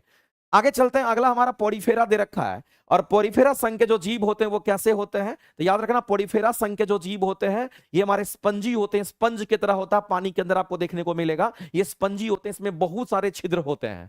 तो ये कैसे होंगे मेरे भाई, तो ये स्पंजी होता है, ये बात आपको ध्यान रखना है, ये स्पंजी होते हैं, ये स्पंजी होते हैं, ये चीज आपको ध्यान रखना है। अगर हम मोलस्का की बात करते हैं तो आपको ध्यान रखना, ये जो मोलस्का हमारा होता है तो मेरे भाई ये दूसरा सबसे बड़ा संघ हमारा होता है। और मोलस्का की अगर हम बात करते हैं तो इसी के अंतर्गत हमारा आता है सीपी, शंख वगैरह हमारा इसी में आता है। तो इसी में हम लोग क्या पढ़ते हैं, सीपी की बात करते हैं, या फिर हम लोग शंख की बात करते हैं, या फिर हम ऑक्टोपस की बात करते हैं, आपने देखा होगा। मेरे भाई ये मोलस्का संघ के जो जीव होते हैं ये सब हमारे होते हैं, ध्यान रखेंगे। और दूसरा सबसे बड़ा संघ हमारा होता है इकाइनोडर्मेटा संघ के जो जीव होते हैं वो कंप्लीट समुद्री होते हैं, उसमें कोई शक नहीं है, और वही क्वेश्चन आपसे पूछा भी गया था। तो आप यहां पर मेरे भाई ऑप्शन नंबर सी के साथ जाओगे। आगे चलते हैं, अगला क्वेश्चन कह रहा है कि बताइए कौन सा आरएनए वायरस हमारा नहीं है, और ये भी आपके एग्जाम में पूछा गया है कि नहीं है। देख लीजिए आप, बीपीएससी टीआरई 1.0 में आपका क्वेश्चन पूछा गया है, और 11th 12th में ये क्वेश्चन पूछा गया है। अगर आपका 11 12 है तो आप कोई दिक्कत नहीं है। मान लीजिए मेरे भाई 1 to 5 6 to 8 9 10 11 12 सभी के क्वेश्चंस को हम लोग किए जा रहे हैं और सब जगह से करना भी है, क्योंकि हम लोगों को अच्छा तैयारी पर पहुंचना है। बताइए इसमें से कौन सा कह रहा है, कौन सा आरएनए वायरस नहीं है हमारा, इसमें से कौन सा आरएनए वायरस नहीं है? हम लोग जानते हैं मेरे भाई, जैसे हर्पीज वेरिसिलिया जोस्टर की बात करता है, वेरिसिलिया जोस्टर तो हमारा आरएनए वायरस होता है, और वेरिसिलिया जोस्टर से चिकन पॉक्स होता है कि नहीं, आरएनए वायरस होगा। तो मेरे भाई हम लोग सीधा कहेंगे इसमें से हमारा एस्टिन बार वायरस भी हमारा आरएनए वायरस है, ये भी हमारा आरएनए वायरस है, ये भी हमारा आरएनए वायरस है। ये तीनों के तीनों क्या है, तो मेरे भाई याद रखेंगे ये तीनों हमारे क्या है, ये तीनों के तीनों हमारे आरएनए वायरस, हमारा आरएनए आरएनए वायरस से बना हुआ, इस बात को आप ध्यान रखिए, ये तीनों के तीनों हमारे आरएनए वायरस हैं।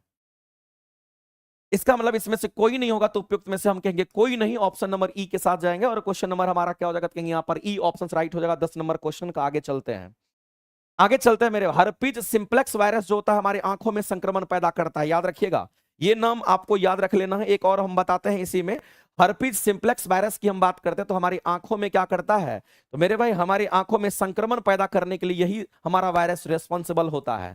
ये हमारे आंखों में संक्रमण पैदा करता है, इस बात को ध्यान रखेंगे। आंखों में संक्रमण पैदा करता है, इस बात को आप ध्यान रखना।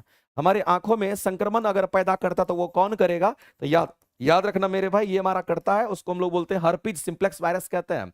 वेरिसिलिया जोस्टर से क्या होगा, तो कहेंगे हम लोग चिकन पॉक्स होता है। एक वेरियोला वायरस होता है जिससे हमारा स्मॉल पॉक्स होता है, आप सभी लोग जानते होंगे मेरे भाई। एक वेरिसिलिया जोस्टर, एक हमारा वेरियोला वायरस होता है, तो दोनों का नाम आपको कई बार पढ़ा चुके हैं, ध्यान रहेगा। आगे चलते हैं, अगला क्वेश्चन बताइए। ये वाला क्वेश्चन तो एक एक बच्चे को पता होना चाहिए, और ये भी बीपीएससी में क्वेश्चन पूछा गया। आप देख लीजिए यहाँ पर 11 12 का क्वेश्चन है मेरे भाई। तो ये क्वेश्चन पूछा कि विक्रमशिला जो गंगा डॉल्फिन अभ्यारण्य है ये कहां पर है, तो मेरे भाई गंगा डॉल्फिन अभ्यारण्य अगर विक्रमशिला पूछा गया तो विक्रमशिला की बात करते हैं, याद रखना मेरे भाई, भागलपुर की बात कर रहे हैं। हमारे बिहार में भागलपुर डिस्ट्रिक्ट की हम बात करते हैं, वहीं पर हमारा विक्रमशिला गंगा डॉल्फिन अभ्यारण्य। और हम लोग जानते हैं विक्रमशिला सेतु कहां पर है, तो भागलपुर में है, इसी से आप रिलेट करके याद रख लेना। तो हम सीधा कहेंगे कि विक्रमशिला गंगा डॉल्फिन अभ्यारण्य हमारा किस राज्य में उपस्थित है, तो बिहार में है।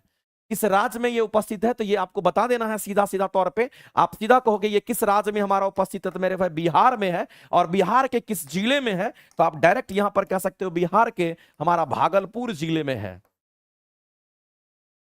ये बिहार के किस जिले में है, तो बिहार के ये भागलपुर जिले में है, इस बात को आप ध्यान रखना।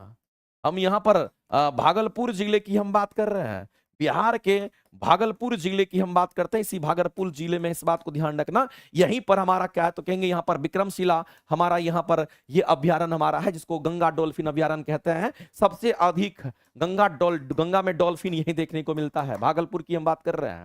विक्रमशिला नाम से पता चलता है। आगे चलते हैं, अगला क्वेश्चन हम लोग देखते हैं। एक मेरे भाई यहाँ पर हमारे लिए एक चीज और आप लोगों को इन्फॉर्मेशन देना चाहते हैं, क्योंकि बच्चे तो बहुत सारे हैं, सब तरह के क्वेश्चंस कराएंगे आपको। और याद रखिएगा डेली 7 से आपको लाइव आना, 7 से 8:30 बजे तक हम आपको पढ़ाएंगे, बहुत ही प्यार से पढ़ाएंगे। और इसमें आपका प्रीवियस ईयर क्वेश्चन ही कराएंगे, 20 क्वेश्चन कराएंगे, कोई दिक्कत नहीं, हमको 50 क्वेश्चन करना, हमको सीखना समझना रिजल्ट देना है। और अगर 20 क्वेश्चन भी करते तो हमारी तैयारी 80 क्वेश्चन तक पहुंचनी चाहिए। हम नया चीज सीख रहे हैं, मतलब हमारे काम का है, ध्यान रखिएगा। सबसे इंपॉर्टेंट चीज तो ये है कि ये प्रीवियस ईयर क्वेश्चन है, जितना बनाएंगे उतना ही हम में निखार आएगा, ये भी एक सत्य है। आप बनाते जाओगे आपको फायदा होते चला जाएगा। अगर किसी को भी लगता है साइंस मेरा बहुत वीक, हमने बहुत बढ़िया से नहीं पढ़ा साइंस में, फिजिक्स केमिस्ट्री बायो वगैरह में हमको बहुत दिक्कत है, हमारी रिसेंट में ये क्लासेस स्टार्ट हुई ऑनलाइन मोड में, ऑफलाइन मोड में भी चलता है। आरंभ बैच नाम से आपको दिखेगा, तो मेरे भाई ये सेशन 4 करके आरंभ बैच आपको प्लेटफॉर्म बाय नवीन कुमार सिंह एप्लीकेशन पर मिलेगा। अगर आप 6 to 8 वाले बच्चे, 9 10 वाले बच्चे हैं, तो आप आसानी से हमारे साइंस की क्लासेस को एंजॉय कर सकते हैं। फिजिक्स केमिस्ट्री बायो एक बार पढ़ के देखना, आपको पता चल जाएगा, दूध का दूध पानी का पानी। फर्जी काम नहीं करते हैं, पढ़ाएंगे तो सॉलिड पढ़ाएंगे, रिजल्ट ओरिएंटेड पढ़ाएंगे। फर्जी मुझे पढ़ाने का आदत नहीं है, कंटेंट तगड़ा होगा, कंटेंट पढ़ करके मजा आ जाएगा, लगेगा कि हम डेली कुछ सीख रहे हैं। अगर किसी को लगता है कि हमारी साइंस वीक है, तो मैं आपको रिकमेंड करूंगा, ऑनलाइन में आरंभ बैच मिल जाएगा, और ऑफलाइन में भिकना पहाड़ी सेंटर पर आप आइए, और उस समय भी आपको ऑफलाइन में ये क्लासेस आपको मिल जाएगा, कोई दिक्कत नहीं है। आगे चलते हैं, अगला एक क्वेश्चन आप यहां पर देख लीजिए। क्वेश्चन हमारा ये कहता है कि बीपीएससी टीआरई 1 में ये क्वेश्चन आपका 11 12 में आया हुआ है। अब आप कह रहे होंगे सर 11 12 के क्वेश्चन करा रहे हैं, अरे भाई हमको 1 to 5 6 to 8 9 10 11 12 सबको कराना है, सबके क्वेश्चन पूछे हुए जितने भी हम सब कराएंगे, एक तरफ से कराएंगे, पूरा कराएंगे, बस तुम तैयार तो रहो, देखो कितना मजा आता है। ये वाला क्वेश्चन हमारा बहुत ज्यादा इंपॉर्टेंट, इस बात को ध्यान, बायोलॉजी का क्वेश्चन कहता है कि कौन सा सघन, कौन सा मेरे भाई यहां पर बोला गया है कि कौन सा सघन अनियमित रूप से व्यवस्थित हमारा क्या, तो संयोजी उत्तक हमारा है, उसके उदाहरण पूछे गए हैं। तो मेरे भाई इस बात को आप ध्यान रखना, ये क्वेश्चन आपका जो पूछा गया है उसके बेसिस पर अगर हम लोग क्वेश्चन का आंसर करने के लिए जाएंगे तो इस क्वेश्चन के आंसर हम लोग क्या करने वाले हैं, हम लोग सीधा कहेंगे संयोजी उत्तक जो भी हमारे होते हैं वो याद रखना मेरे भाई कैसा होता है, तो हम कहते हैं सघन अनियमित रूप से व्यवस्थित होता है। तो ये तो पता चल गया, अगर हम यहां पर बात करते हैं यहां पर सघन अनियमित रूप से व्यवस्थित अगर हम उत्तक की अगर हम बात करते हैं तो वो किसमें हमारा होता है, तो हम लोग सीधा कह सकते हैं कि यहां पर एक संयोजी उत्तक की हम बात करते हैं, उसी के एग्जांपल्स के बारे में आपसे पूछा गया है। जो कनेक्टिव टिश्यू हमारा होता है, संयोजी उत्तक की हम बात करते हैं, तो इसी संयोजी उत्तक की हम बात करते हैं, तो मेरे भाई इसी में हमारा कौन आता है, तो कहेंगे यहां पर क्या प्लाज्मा कोशिका होगा, नहीं प्लाज्मा कोशिका हमारा नहीं होगा। क्या फाइब्रोब्लास्ट होगा, नहीं। जो फाइब्रोब्लास्ट हमारा होता है इसमें कोलेजन फाइबर ज्यादा मात्रा में होता है, और याद रखना मेरे भाई ये हमारा सघन होता है और नियमित रूप से व्यवस्थित होता है। जिसमें भी कोलेजन फाइबर होगा उसमें सघन भी होगा और नियमित रूप से हमारा व्यवस्थित होता है। लेकिन मेरे भाई ध्यान रखना, इसमें से अगर डर्मिस की बात करेंगे तो हमारा यहां पर हो सकता है। साथ ही साथ हम लोग बात करते हैं मेरे भाई हड्डी वड्डी की बात करेंगे तो वो भी हमारा संभव है, बोन की बात करेंगे तो वो भी हमारा संभव है, या फिर अगर हम यहाँ पर कार्टिलेज की अगर हम बात करते हैं तो ये भी हमारा संभव, जिसको उपास्थि कहते हो। कार्टिलेज जिसको हम लोग यहाँ पर उपास्थि कहते हैं, ये सब भी हमारा चलेगा। बोन जिसको हम लोग हड्डी कहते हैं उसकी बात करते हैं, इसमें हमारा अनियमित रूप से ध्यान रखना व्यवस्थित हमारा उत्तक होता है, इस बात को ध्यान रखेंगे। अगर नियमित रूप से उत्तक की बात करते हैं फाइब्रोब्लास्ट, फाइब्रोब्लास्ट हमारा जिसमें होता है उसमें कोलेजन फाइबर हमारा ज्यादा मात्रा में मौजूद होता है। जैसे मेरे भाई हम लोग कह सकते हैं हमारा जो मसल्स टिश्यू होता है, मसल्स टिश्यू की हम बात करते हैं, या फिर हम लोग कह सकते हैं जो मसल्स टिश्यू हमारा हो गया, नर्वस टिश्यू की हम बात करते हैं, ये सब हमारा मौजूद होगा, ध्यान रखेंगे। तो मसल्स टिश्यू हो गया, नर्वस टिश्यू हो गया, या फिर हम लोग एपिथेलियम टिश्यू की हम बात करते हैं। तो मेरे भाई इस बात को आप नोट कर लीजिए, यहां पर अगर हम मसल्स टिश्यू की हम बात करते हैं, अगर हम मसल्स टिश्यू की हम बात कर लेते हैं, साथ ही साथ अगर हम नर्वस टिश्यू की अगर हम बात करते हैं, अगर हम नर्वस टिश्यू की अगर हम बात करते हैं, ये मसल टिश्यू हो गया, नर्वस टिश्यू हो गया, साथ ही साथ मेरे भाई एपिथेलियम टिश्यू का नाम आपने सुना ही होगा। तो जो एपिथेलियम टिश्यू हमारा होता है हम इसकी बात कर लेते हैं। ये सब जो टिश्यू है, ये सब जो टिश्यू है, इस बात को ध्यान रखना मेरे भाई, ये वो टिश्यू है जिसके अंदर हमारा सघन नियमित रूप से हमारा क्या होता है, तो हमारा यहां पर हम लोग कहते हैं कि उत्तक पाया जाता है। तो यहां पर सघन भी होगा, साथ ही साथ ये नियमित रूप से हमारा इसमें मौजूद होता है, इस बात को ध्यान रखना। ये हमारा नियमित रूप से रूप से हमारा क्या होता है, यहाँ पर नियमित रूप से हमारा यहाँ पर उत्तक हमारा इसमें मौजूद होता है, नियमित रूप से उत्तक हमारा, नियमित रूप से हमारा ये उत्तक अगर होगा तो ये हमारे एग्जांपल्स है। और नियमित वाला हमारा संयोजी उत्तक में एग्जांपल्स हमारे ये दोनों एग्जांपल्स को याद रखेंगे। आगे चलते कौन सा धमनी जो है मेरे भाई, धमनी की बात कर रहा है, कह रहा है कि कौन सा धमनी, और कौन सा धमनी ये बोला गया मेरे भाई कि कौन सा धमनी खरगोश को, किसको, तो खरगोश जो हरे घास भूसे को खाता है, खरगोश की बात करते हैं। खरगोश के मस्तिष्क को ऑक्सीकृत रक्त की आपूर्ति करता है। ऑक्सीकृत रक्त कहने का मतलब है वैसा रक्त जिसमें ऑक्सीजन की मात्रा होती है, कार्बन डाइऑक्साइड की मात्रा नहीं होती है, उसकी हम बात कर रहे हैं, और उसी को शुद्ध रक्त के नाम से हम लोग जान रहे हैं। तो मेरे भाई कौन सा धमनी खरगोश के मस्तिष्क को ऑक्सीजन युक्त रक्त पहुंचाता है, तो याद रखिएगा इसमें इंटरनल हमारा क्या होगा, कहेंगे कैरोटिड हमारा यहां पर आर्टरी होता है। इंटरनल कैरोटिड आर्टरी जो होता है वो खरगोश के गले के पास होता है, इस बात को आप ध्यान रखेंगे। और इसी से क्या होता है, कहेंगे उसके ब्रेन में जो ब्लड जाता है वो हमारा ऑक्सीजन युक्त ब्लड जाता है। ये लाइन आपको ध्यान रखना है, कई बार ये क्वेश्चन आपके पूछा गया है। और ये घास खाने वाला जानवर होता है, जो भी घास खाने वाला जानवर होगा याद रखना उसका जो घास खाने वाला जानवर होता है उसमें याद रखना मेरे भाई जो छोटी आप कह सकते हैं क्या, स्मॉल इंटेस्टाइन की बात करते हैं, जिसमें इलियम हमारा होता है वो सबसे लंबी होती है, क्योंकि खाना को पचाने के लिए, घास को पचाने के लिए वो हमारा क्या होता है, कहेंगे वो लंबी होती है, तो आसानी से घास पचता है।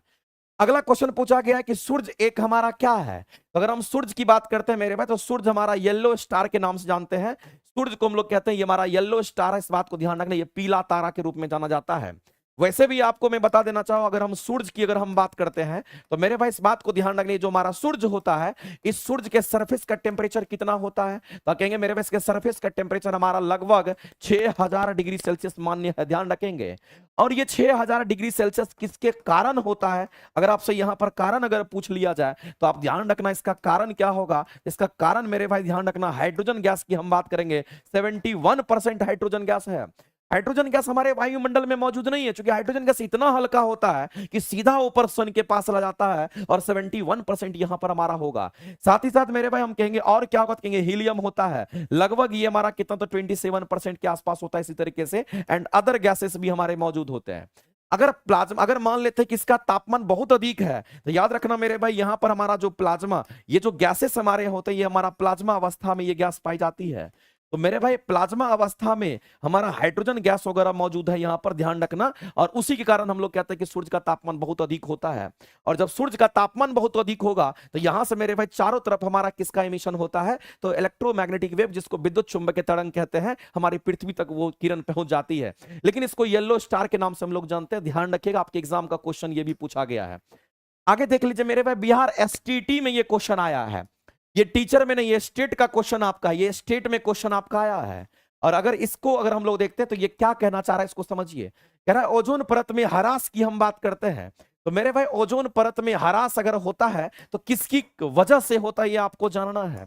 तो ओजोन परत की ह्रास की अगर हम बात करते हैं, इसका कारण क्या है, इसका कारण अगर आपसे पूछता है, तो आप सीधा मेरे भाई इसके कारण पर आप पहुंचोगे। आप कहोगे यहां पर हमारा क्लोरोफ्लोरोकार्बन्स की हम बात करेंगे, हम क्लोरोफ्लोरोकार्बन्स की हम बात करेंगे।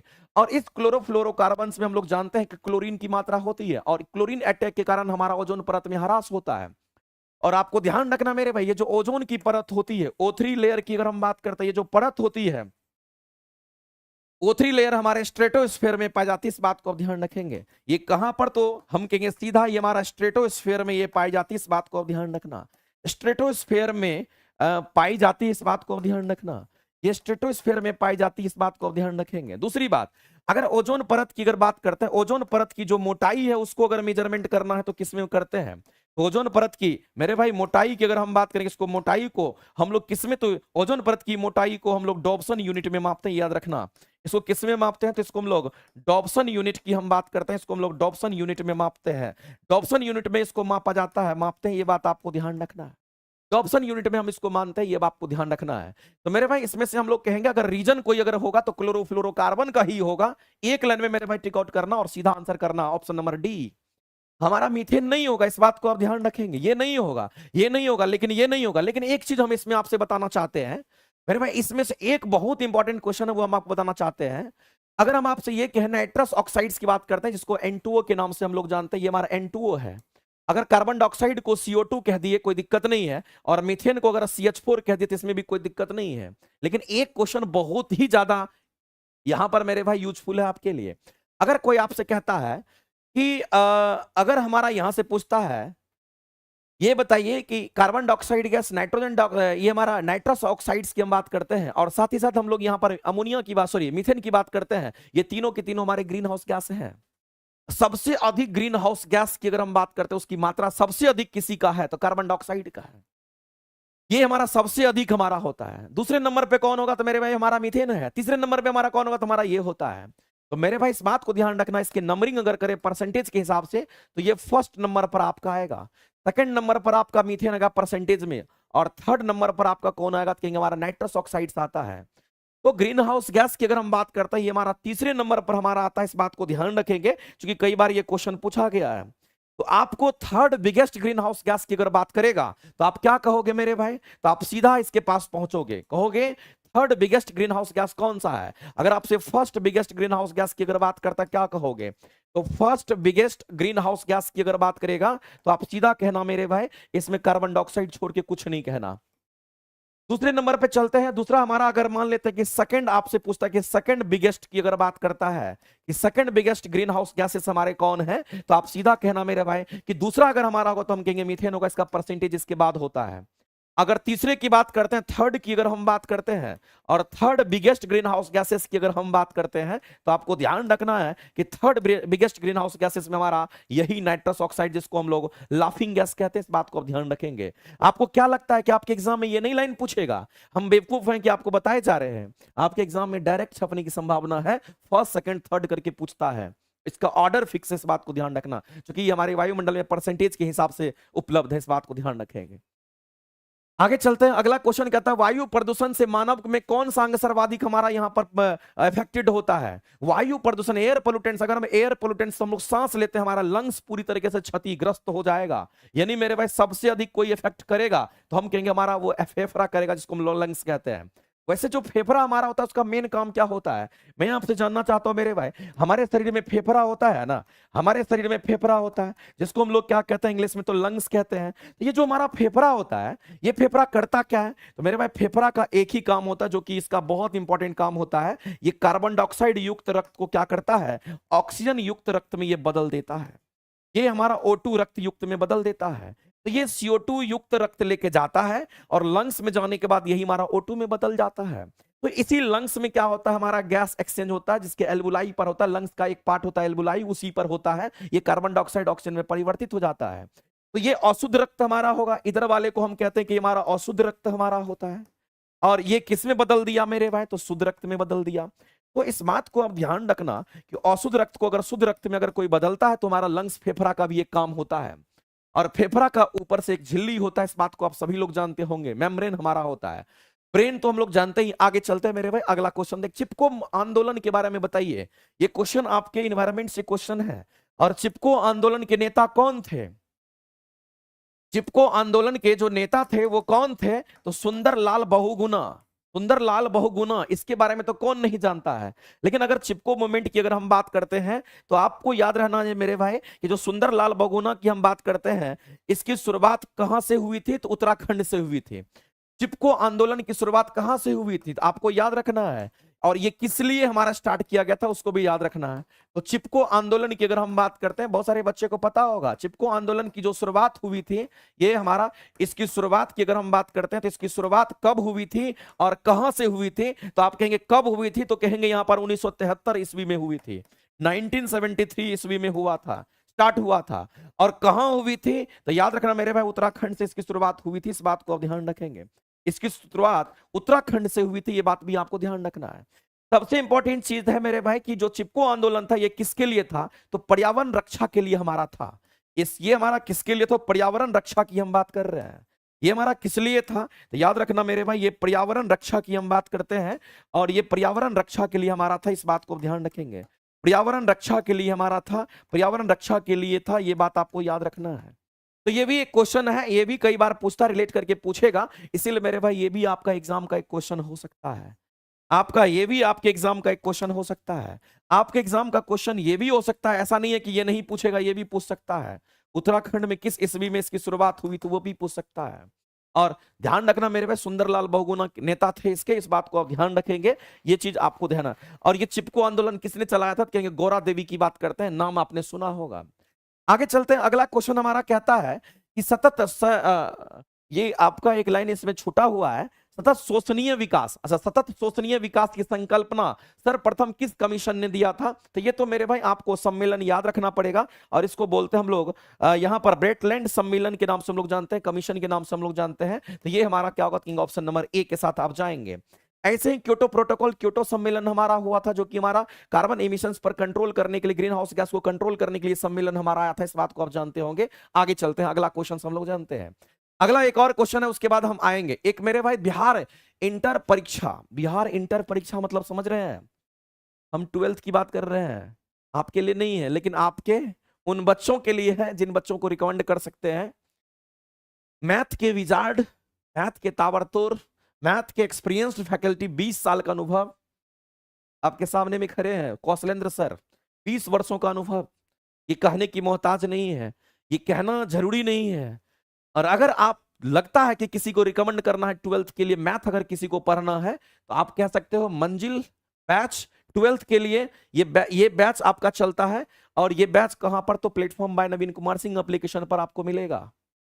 कौशलेंद्र सर के द्वारा ये कराया जा रहा है, बच्चों को रिकमेंड करने के लिए ये बैचेज है। ध्यान रखना ये सारी क्लासेस आपको, सारी चीजें आपको अवेलेबल करवाएंगे सर। और हिंदी में, प्योर हिंदी माध्यम में सर पढ़ाएंगे।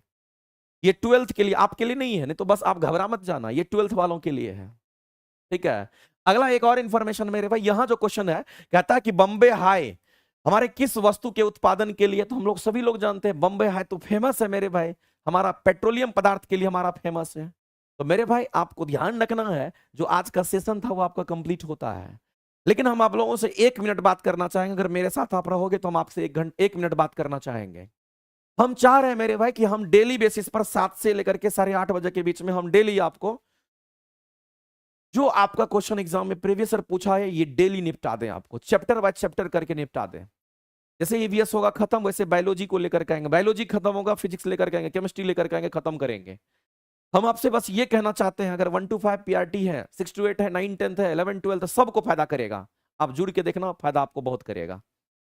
दूसरी बात है मेरे भाई, 1 घंटे समय देने से नुकसान नहीं होगा, आप सीख करके जाओगे और एग्जाम में करके आओगे, टू द पॉइंट पढ़ के आप जा रहे हो। तो आप बेफिक्र होकर के बहुत ही अच्छे तरीके से आप इसको वॉच करिए, इसमें कहीं से किसी को दिक्कत नहीं होना चाहिए, ठीक है। बाद बाकी हम आप लोगों से एक बात कहना चाहेंगे मेरे भाई, हम आप लोगों के लिए एक और प्रयास कर रहे हैं। एक और प्रयास हमारा ये है कि रेलवे के लिए भी हम आपके लिए कुछ ना कुछ करना चाह रहे हैं। रेलवे के लिए भी हम आपको, हो सकता है कि इसी चैनल पर कुछ ना कुछ करेंगे। जो भी रेलवे वाले बच्चे होंगे उनको लगता है कि रेलवे के लिए सर कुछ साइंस कराते तो अच्छा होता, देखते हैं उसके लिए कुछ कराएंगे। दूसरी बात, जो भी बच्चे मेरे भाई देख रहे हैं, मैं आप लोगों से कहना चाहता हूं, एक छोटा सा चैनल, यूट्यूब चैनल हम भी बनाए हैं, @आशीष सर पटना, @आशीष सर पटना। उस पर हम आपके लिए वो चैनल बनाए, सैटरडे संडे में हम मैराथन की क्लासेस हम आपको प्रोवाइड करेंगे और हमारा कोशिश रहेगा कि 100 क्वेश्चन हम आपको डेली कराएं। ध्यान रखिएगा, ये चीज, ये इंफॉर्मेशन हम आपको शेयर इसलिए कर रहे हैं कि आपको यहां से बहुत ज्यादा बेनिफिट देखने को मिलेगा और इसमें गैप नहीं होना चाहिए। ध्यान रखना, आशीष सर पटना, ये आपको गैप नहीं है, इसमें कोई गैप वैप नहीं है, इस बात को ध्यान रखना। ये हमारा यूट्यूब चैनल है, इस पर हम मैराथन क्लासेस देंगे और एनसीईआरटी एग्जाम्पलर को भी हम लाने वाले, ताकि आपको बहुत ज्यादा बेनिफिट करवा पाए, आपका सिलेक्शन करवा पाए, ठीक है। तो ये हमारा एक छोटा सा यूट्यूब चैनल मैंने आज ही कल में शुरू किया है। अगर आपको लगता है कि मेरे से जुड़े हुए हैं तो @आशीष ASHISH सर पटना लिखिएगा, आ जाएगा, जुड़ जाइएगा। आपको कभी भी बेनिफिट देगा, कभी नुकसान नहीं पहुंचाएंगे। इस चैनल पे क्लासेस चलती रहेगी, वहां भी आपको हम लेते रहेंगे। हम कोशिश करेंगे कि आपको कुछ ना कुछ बढ़िया दें ताकि आप बहुत अच्छा कर पाए, ठीक है। अगर आप तैयार हैं तो एक बार जरूर इसको लाइक कर दीजिएगा, शेयर करना, सब्सक्राइब भी कर लेना। छोटा सा चैनल है यार, बड़ा कर दो, क्या दिक्कत है, तुम्हारे हाथ में है, ठीक है। तो चलो, ये इंफॉर्मेशन हम आपको शेयर कर दिया और इस इंफॉर्मेशन के साथ आज की क्लासेस को हम यहीं पर ऑफ करते हैं और मिलते हैं हम आपको अगली क्लासेस में। Thank you very much. मस्त रहिए, बिंदास रहिए, खूब मस्त रहिए मेरे भाई, पढ़ते रहिए, आपके लिए अच्छे अच्छे कंटेंट लाते रहेंगे, पढ़ाते रहेंगे आपको, ठीक है। अगर किसी को साइंस की क्लासेस चाहिए तो आरंभ बैच, अगर किसी को नियुक्ति बैच चाहिए तो उसमें तो सब कुछ आ जाएगा। अगर किसी को चैप्टर वाइज अगर चाहिए तो ट्यूसडे से स्टार्ट हो रहा है, जिसमें physics, chemistry, bio, environmental science, सभी बच्चे उसको कर सकते हैं और उसमें चुनिंदा क्वेश्चंस को हमने सेलेक्ट करके किया है, मजा आ जाएगा आपको। लेकिन जो बच्चे नियुक्ति बैच लिए उनको लेने की जरूरत नहीं है, चैप्टर वाइज वाला हमारा जो सिलेक्शन बैच है, ध्यान रखना, सिलेक्शन बैच वही लेगा जो नियुक्ति बैच नहीं लिया। जो नियुक्ति बैच ले लिया उसको लेने की जरूरत नहीं है, उसमें ऑलरेडी होगा ही होगा, ठीक है। तो चलिए, आज की जो क्लासेस है इसको हम लोग यहीं खत्म करते हैं, मिलते हैं हम लोग फिर आगे। बताइए, अगर किसी को कोई दिक्कत है, अगर कोई परेशानी है तो आप शेयर कर सकते हैं, उसमें कहीं से कोई दिक्कत नहीं, हम आपकी सेवा में हमेशा रहेंगे। आप जैसा चाहेंगे वैसा करेंगे और आपके लिए हमेशा जो भी वैल्यूएबल चीज होगा, जो भी वैल्यूएबल कंटेंट होंगे, वो सारे कंटेंट को आपके सामने ला करके रखेंगे, ठीक है। तो आज के लिए इतना ही, मिलते हैं हम लोग अगली क्लासेस में। Thank you very much.